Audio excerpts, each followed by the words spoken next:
कि वो कौन सी ऐसी विधि है जो कि इसको 100 साल की जिंदगी देने में आपको सक्षम है। तो दोस्तों, हमारे क्लासिकल टेक्स्ट में जैसे कि हठ प्रदीप का, घरण संहिता या अन्य सारे शिव संहिता इत्यादि जो ग्रंथ हैं, उसमें एक एक बंध को महाबंध कहा गया है। और इसके बारे में यहाँ तक कहा गया है कि मृत्यु पर विजय प्राप्त कर सकता है और स्वस्थ जीवन और लंबी आयु को प्राप्त कर सकते हैं। यानी इसमें बुढ़ापा को तो दूर किया ही जा सकता है। महाबंध, तो ये महाबंध यानी बंधु में श्रेष्ठ बंध। इसमें हमें 3 प्रकार के बंधों को संयुक्त रूप से करते हैं। तो ये तो केवल 100 साल की जिंदगी की बात नहीं है।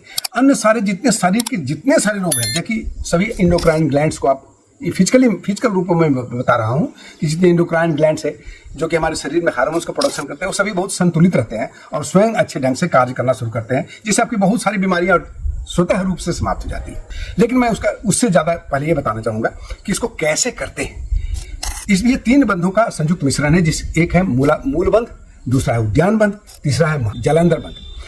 मूल बंध चूंकि हम इसमें करते क्या है कि हमारे अपने गुदा द्वार को, एनस को संकुचित करके ऊपर की तरफ खींचते हैं, जिससे क्या होता है कि चूंकि हमारे कुंडलनी शक्ति या शेष नाग की शक्ति जो हमारा आधार चक्र है, जो कि हमारे कोकिक्स के पास पड़ा हुआ है, यानी हमारा जो रीढ़ की हड्डी के सबसे नीचे पोर्शन में, वहां पर उस ऊर्जा को जगाता है।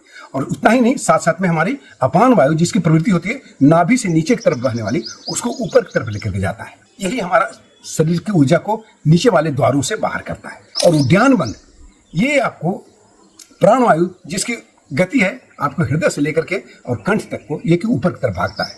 तो ये, और तीसरा है जो कि जलंधर बंध, जो कि जिसको हम रूट लॉक, जिसे हम थ्रोट लॉक कहते हैं। ये हमारी ऊर्जा को बाहर जाने से, ऊपर की तरफ से बाहर जाने से रोकता है। मूल बंध करने का तरीका बहुत आसान है। आप इस तरह से आराम से किसी भी सुखासन में बैठ जाएं। पद्मासन में बैठते हो तो बेस्ट है। मैं आपको पद्मासन में बैठ के करके दिखा देता हूं।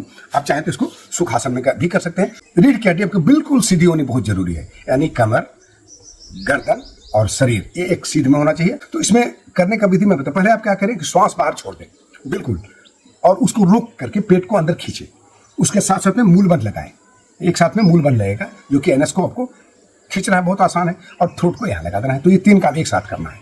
सबसे पहले क्या करेंगे, श्वास छोड़ें, श्वास बाहर रोक लिए, पेट को अंदर खींचे, अपने गुदाद्वार के मांसपेशियों को ऊपर की खींच के ऊपर की तरफ खींच रहे हैं, पेट को अंदर लेकर के इसको ऊपर की तरफ खींच रहे हैं, ठोड़ी को छाती से लगा रहे हैं। शुरुआत में चाहे तो 10 सेकंड तक रोक सकते हैं, ज्यादा समय तक रोक सकते हो तो अच्छा, नहीं तो 10 सेकंड काफी है श्वास को रोक करके। और इस तरह से इस विधि को करने के लिए